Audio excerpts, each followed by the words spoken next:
अस्सलाम वालेकुम प्रोफेसर अदील अज़मत एक नए टॉपिक के साथ। आज का टॉपिक है पाकिस्तान फाइटर एक्स, जो कि एक नया फाइटर होगा, पाकिस्तान एयरफोर्स की रिक्वायरमेंट्स को पूरा करेगा into the future, well into the future. ये फाइटर स्पेसिफिक नीड्स और रिक्वायरमेंट्स के लिए बन रहा है। इसका डिजाइन और इसकी डेवलपमेंट पाकिस्तान के फ्यूचर एविएशन नीड्स को केटर करेगी, पाकिस्तान के फ्यूचर थ्रेट्स को कवर करेगी और तमाम पोटेंशियल जो वेपनरी है जो पाकिस्तान इंडिजिनस भी डेवलप कर रहा है और चाइना से भी ले रहा है, उस तमाम को इंटीग्रेट करके एक ऐसा एरियल प्लेटफॉर्म बनाएगी जो कि बहुत ही फॉर्मिडेबल एयर प्लेटफॉर्म होगा। That PFX, let me do some explaining of PFX. Basically PFX refers to Pakistan fighter X. जब भी कोई भी फाइटर एयरक्राफ्ट अपनी डिजाइन डेवलपमेंट में होता है, कॉन्सेप्ट पे होता है, जब तक उसको इंटीग्रेट नहीं किया जाता, उसको एक नंबर नहीं दिया जाता, it is called as an X aircraft और एन एक्सपेरिमेंटल एयरक्राफ्ट। तो इट इज एक्स क्योंकि इसको नंबर ये बाद में असाइन किया जाएगा, जिस तरह JF-17 है। तो at the time of development it has to be fighter X और JFX। तो इसको रिवील तब किया जाता है when the aircraft is ready और एयरक्राफ्ट इज डिस्प्लेड, तो फिर आप उसका नंबर उसको अलॉट करते हैं। तो it is going to be a fighter aircraft, this is for sure. B is for bomber, F is for fighter. तो it is going to be a fighter aircraft. लेकिन ये एयरक्राफ्ट जो PFX होगा, ये एक डेडिकेटेड फाइटर ही नहीं होगा, ये एक ओमनी रोल एयरक्राफ्ट होगा, या हम इसको कह सकते हैं मल्टी रोल एयरक्राफ्ट। अब मल्टी रोल एयरक्राफ्ट क्या होते हैं? जिनको हम मुख्तलिफ रोल्स में इंप्लॉय कर सकते हैं। उनका सिर्फ एक रोल नहीं है। मैं आपको एक एग्जांपल दूंगा F-7PG की। F-7PG is not going to be a bomber. अगर उसके आप डिजाइन के ऊपर गौर करें तो उसकी डिजाइन फिलॉसफी ही ऐसी है कि it can carry air to air missiles, some limited ammunition for air to ground role, but basically it is an interceptor. It is not a strike bomber. It cannot be.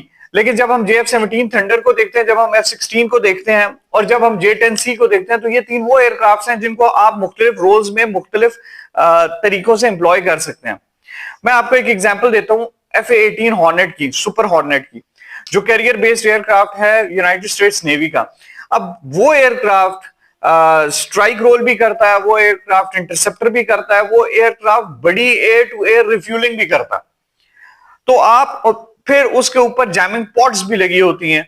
अब jamming pods लगी होती हैं, electronic warfare में वो शामिल है। वो अपने बाकी जो प्लेटफॉर्म्स होते हैं, एरियल प्लेटफॉर्म्स, उसमें से कुछ F-18 हॉर्नेट्स जो है उनके ऊपर स्पेसिफिक वेपनरी की जगह इंस्ट्रूमेंटेशन होती है कि वो बाकी जो फाइटर्स हैं जो उसको एस्कॉर्ट कर रहे हैं, वो सर्वेलेंस कर सके, वो रैकी कर सके, वो रेडार से किसी भी टारगेट को इल्यूमिनेट कर सके।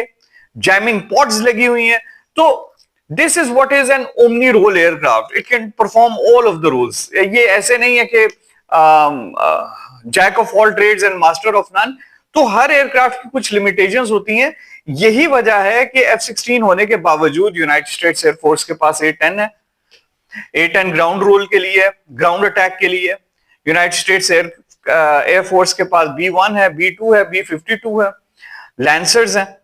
तो ये क्यों डेडिकेटेड एयरक्राफ्ट्स हैं? वो इसलिए डेडिकेटेड एयरक्राफ्ट्स हैं कि A-6 है। Then we have A-10 and A-6 working together. अभी तक ग्राउंडेड नहीं हुए हैं A-6, वो अपना रोल अदा कर रहे हैं। तो हर एयरक्राफ्ट की एक स्पेसिफिक रिक्वायरमेंट और नीड होती है। यहां तक कि यूनाइटेड स्टेट्स ने C-130 को कन्वर्ट किया एक गनशिप में for the role in Afghanistan. क्यों किया? C-130 को कन्वर्ट इसलिए किया अफगानिस्तान में एज अ गनशिप क्योंकि they didn't have sufficient anti aircraft weaponry. किसी मुल्क के पास अच्छी एयरक्राफ्ट एंटी एयरक्राफ्ट वेपनरी हो तो C-130 कभी भी इंप्लॉय नहीं करेंगे एक बैरल रख के और for targeting the ground targets, कभी भी नहीं करेंगे। एक अच्छी आपके पास एंटी एयरक्राफ्ट इक्विपमेंट हो तो आप A-10 को क्लोज एयर सपोर्ट के लिए यूज नहीं करते। क्यों? क्योंकि it has to come in, come low, come slow, drop the bombs, cannon fire and just fly away. आप किसी भी ऐसे एरिया में ये रिस्क नहीं ले सकते जहां पे एंटी एयरक्राफ्ट गन्स लगी हुई होती हैं, जहां पे एंटी एयरक्राफ्ट वेपन्स लगे हुए होते हैं। You have to fly high. तो B1 B2 को वो रोल नहीं दिए गए अफगानिस्तान में जो रोल्स उनके हैं। B-52 was sufficient. High altitude bombing, carpet bombing, A-10 intruders, A-10 thunderbolts, उनको वो रोल दिया गया। क्यों? Because they could fly low, they didn't need to evade the radars, there were no radars, वहां पे रेडार्स थे ही नहीं। तो जहां पे रेडार्स नहीं थे, जहां पे एंटी एयरक्राफ्ट वेपनरी नहीं है, उन्होंने A-10s को भी इंप्लॉय किया। उन्होंने C-130 हरकुलिस के ऊपर भी गन लगा के उसको गनशिप बना दिया। And 1000 feet above the ground they were having no fire from beneath, क्योंकि जो तालिबान के पास मैक्सिमम वेपनरी थी वो वेपनरी तो क्लोज कॉम्बैट्स के लिए। तो हर एयरक्राफ्ट का एक अपना रोल होता है। जो PFX होगा वो एक ओमनी रोल एयरक्राफ्ट होगा। This is my analysis, not an information, this is my analysis, defence analysis, कि PFX is going to be an omni role aircraft, क्योंकि ओमनी रोल एयरक्राफ्ट ही बजट कंट्रीज को बहुत suit करते हैं। वो इसलिए सूट करते हैं कि आप एक छोटे एयरक्राफ्ट के पैकेज में तमाम वो वेपनरी को डिलीवर कर सकते हैं जो वेपनरी आपके पास है। आपको स्ट्रेटेजिक बॉम्बर्स नहीं चाहिए, स्ट्रेटेजिक बॉम्बर्स तो इंडिया के पास भी नहीं है। आपको टेक्टिकल बॉम्बर्स चाहिए, टेक्टिकल बॉम्बर्स भी नहीं है डेडिकेटेड। हाँ, हमारे पास ओमनी रोल एयरक्राफ्ट है, मल्टी रोल एयरक्राफ्ट है, सेम गोज विद इंडिया। हाँ, with China they have strategic bombers, they have tactical bombers. तो PFX, Pakistan fighter X, region में ये पहला फाइटर ऐसा नहीं होगा जिसके पास ऐसा नेम है। अगर इंडिया को देखें तो इंडिया ने हॉल HF-24 मारूत, ये 1960 में डेवलप हो गया था और 1967 में इंडियन एयरफोर्स में इंडक्ट भी हो गया था। इंडिया ने ये एयरक्राफ्ट बनाया। इसके ऊपर भी मेरी एक वीडियो है, कोलैबोरेशन से बनाया। इसमें इनको बहुत ज्यादा मदद दी गई। जो डिजाइन था it was completely German design, लेकिन उस कोलैबोरेशन के बावजूद इंडिया ने जो एक एफर्ट की कि वो इंडिजनाइजेशन की तरफ जाए 1950s के एंड में, और 1960 में उन्होंने एयरक्राफ्ट बना लिया, तो it was a great effort. मैं इसीलिए तो कहता हूं कि अगर उस एफर्ट को देखा जाए तो इंडिया तो बहुत पीछे रह गया। इंडिया तो बहुत पीछे रह गया है। Tejas was never a sort of a big deal for India had India not lagged behind after 1960s. 1960s में एक एयरक्राफ्ट को बनाना, एक एयरक्राफ्ट को, चाहे आपके इंजन अंडर पावर्ड हो, चाहे आपने इंजन कहीं और से लिए हो, लेकिन यू डिजाइंड इट। आपकी मैन पावर ने ट्रेनिंग हासिल की, आपकी मैन पावर को एक एक्सपीरियंस हुआ, टेक्निकल नो हुई कि किस तरीके से एयरक्राफ्ट बनाना, लेकिन आपने भी वही किया जो तमाम थर्ड वर्ल्ड कंट्रीज करते हैं। We all, succumb to international pressures. कोई भी सुपर पावर ये नहीं चाहती कि दूसरे third world countries they start making their own airplanes, and this is what you did. आप रशिया के प्रेशर में हैं। हम नॉर्मली बात तो करते हैं कि पाकिस्तान ने अमेरिकन प्रेशर में ये काम कर दिया, वो काम कर दिया, और इंडिया जो है ये अपनी तमाम फॉरेन पॉलिसी में बहुत ज्यादा इंडिपेंडेंट रहा। लेकिन आप जरा हॉल HF-24 मारूत की स्टोरी तो पढ़िए कि आपने किस तरीके से you sacrifice your own aircraft, you were going so well. बहुत से ऐसे एयरक्राफ्ट को आपने, यू हैड 3 फंक्शनल स्क्वाड्रंस। बहुत से ऐसे हॉल के नए एयरक्राफ्ट को आपने ग्राउंड कर दिया that had just a few hours of flying time. क्यों? क्योंकि Russia wanted to sell their own bombers to you, not dedicated bombers like Omni Roll. We can call them tactical. तो ये आपने क्यों किया? ये आपने इसलिए किया कि मिग कंपनी जो कि अपना बिजनेस चाहती थी, उसने आपको अपने मिग्स सेल किए कि ये लीजिए, आप हमारे एयरक्राफ्ट्स को फ्लाई कीजिए, and you did that. So you sacrifice your own aircraft. तो HF-24 Marut, which means the spirit of the tempest, और HF इज हिंदुस्तान फाइटर। तो जिस तरह हिंदुस्तान फाइटर था HF-24, इसी तरीके से पाकिस्तान फाइटर जो कि एक्स प्रोग्राम है और अपने डेवलपमेंट में है, किस फेज में है, this is an information that people don't know. Same goes with me. लेकिन we can make certain predictions. पहली प्रिडिक्शन तो ऑफ कोर्स ये है कि it is going to be an omni role aircraft just like an F-16, just like JF-17 Thunder और just like J-10C को के पास जो फ्लेक्सिबिलिटी है ऑपरेशंस की, वो F-16 के ब्लॉक 70-72 से भी कुछ ज्यादा है। क्योंकि J-10C जब डेवलप किया गया है तो J-10C आज के वक्त के लिए डेवलप किया गया है। F-16 का प्रॉब्लम ये, F-16 1970s में जो उसका एयर फ्रेम डेवलपमेंट हो चुकी थी, उसी एयर फ्रेम के अंदर रहते हुए तमाम मॉडिफिकेशंस हो रही हैं, जबकि J-10C का एयर फ्रेम में ये फ्लेक्सिबिलिटी रखी गई है कि वो फ्यूचर अपग्रेड्स को केटर कर सके। हाँ, इसमें एक एक्सेप्शन है, वो है मित्सुबिशी F2 की। मित्सुबिशी F2 जो कि जापान का एक F-16 हम कहते हैं, जो कि F-16 से बड़ा F-16 है, जिसमें कुछ डिजाइन फीचर्स में भी चेंजेस है। वो ज्यादा एमिनेशन, ज्यादा फ्यूल और ज्यादा एवियोनिक्स को केटर कर सकता है। हैवियर इंजन्स हैं, ज्यादा थ्रस्ट प्रोड्यूस करते हैं, बेटर रेडार्स हैं। तो मित्सुबिशी F2 को भी जापान ने एक खास हद तक मॉडिफाई किया। After that again they are looking now at F-35। वो अब इससे आगे क्या सोच रहे हैं। तो फाइटर एयरक्राफ्ट को जब भी आप डेवलप करते हैं तो आप उसको 5 साल के लिए, 7 साल के लिए, 10 साल के लिए नहीं करते। वो आपका एक पूरा साइकिल होता है जिसमें 25 to 30 इयर्स उस फाइटर एयरक्राफ्ट में सर्विस देनी होती है।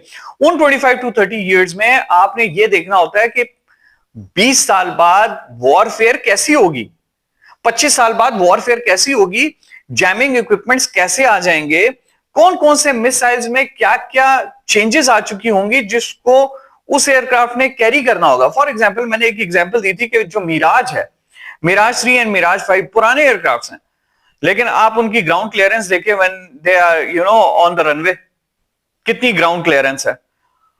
फिर उनके इंजन्स बहुत ज्यादा एम्यूनेशन लेके जा सकते हैं। तो एयर लॉन्च क्रूज मिसाइल्स जो हैं वो they can easily carry them. तो मिराजेस को जाहिर है अगर पुराने भी हैं तो किसी पर्पस को तो वो केटर कर रहे थे और कर रहे हैं।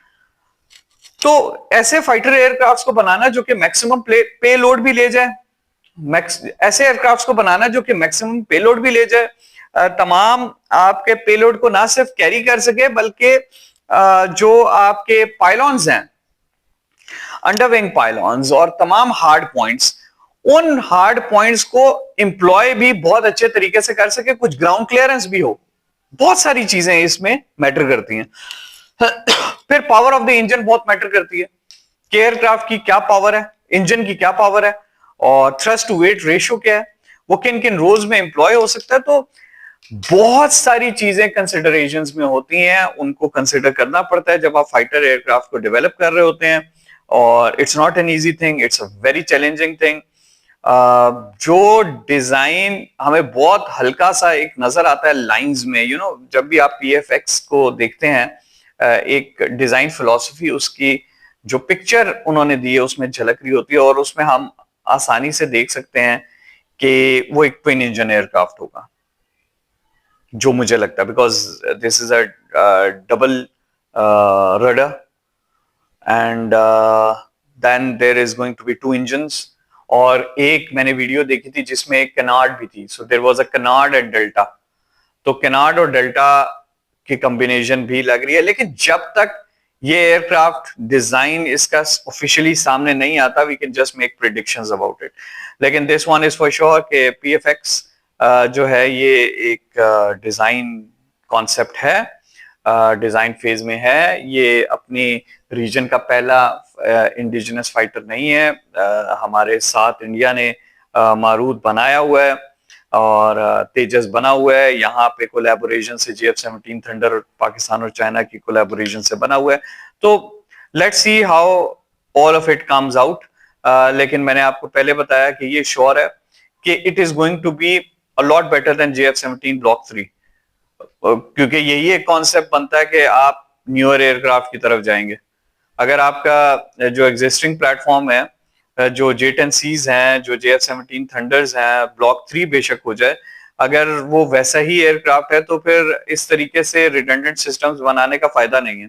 It has to be something new, it has to be something which gives more punch to Pakistan air force. ये सिर्फ और सिर्फ इसलिए नहीं होता कि आपने सिर्फ शो करना है वर्ल्ड को कि यार we can also make an airplane. बहुत सारी चीजें होती हैं, आपकी ट्रांसफर ऑफ टेक्नोलॉजी अगर होती है, और ऑफ कोर्स हुई होगी, कोलैबोरेशंस हैं। एयरक्राफ्ट कभी भी कोलैबोरेशंस के बगैर नहीं बनते। आप यूनाइटेड स्टेट्स को देख लें तो वो यूरोपियन नेशंस के साथ कोलैबोरेशंस हो रही होती हैं, उनकी फर्म्स आपस में कोलैबोरेट कर रही होती हैं, उनका हार्डवेयर उनका सॉफ्टवेयर कोलैबोरेशंस में होता है। तो एयरक्राफ्ट कभी भी ऐसे नहीं बनते कि बस एयरक्राफ्ट बना दिया, एक मुल्क ने फ्रॉम द स्क्रैच बना दिया। इंडिया ने भी कोशिश की, इंडिया ने कोशिश की कि हॉल तेजस में इंजन भी इंडिजिनस लग जाए, लेकिन इंजन डेवलपमेंट मैं आपको फिर से बताता हूं, एयरफ्रेम को डिजाइन कर देना, एग्जीक्यूट कर देना आसान होगा। जो इंजन है एयरक्राफ्ट का, fighter jet engines are the most complicated machines ever, the most complicated, it's very very complicated. और ऐसा नहीं, नामुमकिन नहीं है, लेकिन जो कंपनीज बनाती हैं, जनरल इलेक्ट्रिक देख लें, प्रैट एंड विटने देख लें, रोल्स रॉयस देख लें, इनकी हंड्रेड्स ऑफ इयर्स की लेगेसी है, जनरेशंस आफ्टर जनरेशंस इनकी एक इनपुट है।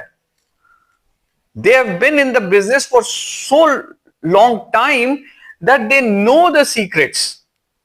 और ये वो सीक्रेट्स, ये कोई KFC की रेसिपी नहीं है, ये मैकडोनल्ड्स की रेसिपी नहीं है, रेसिपीज तो अभी तक निकल नहीं सकी हैं, इतने हार्ड कैप्ट सीक्रेट्स हैं। तो ये designing and building an aircraft engine is extremely complicated, it is extremely complicated. तो I don't blame Indians for not coming up with a fighter jet engine. मैं तो बल्कि उनसे कहूंगा कि जहां तक आपने डेवलप कर ली है कोलैबोरेशंस के साथ ही, ये भी बहुत बड़ी बात है। लेकिन aircraft engines are extremely difficult to make. बहुत से डेवलप कंट्रीज एयरक्राफ्ट्स तो बना रहे हैं, लेकिन इंजन्स यूनाइटेड स्टेट्स से ही प्रोक्योर कर रहे हैं। क्यों कर रहे हैं? क्योंकि वो प्रूवन इंजन है। चाइना को देख लें, चाइना भी अगर कोई बनाता है, अगर रिवर्स इंजीनियरिंग भी करता है, तो एटलीस्ट वो उसी कॉन्सेप्ट के ऊपर होता है जिस कॉन्सेप्ट के ऊपर रशिया ने इंजन्स डेवलप किए हुए। तो Russia, United states, these are the big players. The European Union is the big player. General Electric, Pratt and Whitney, then we have Rolls Royce. ये बहुत बड़े players हैं। तो this is what I had to say.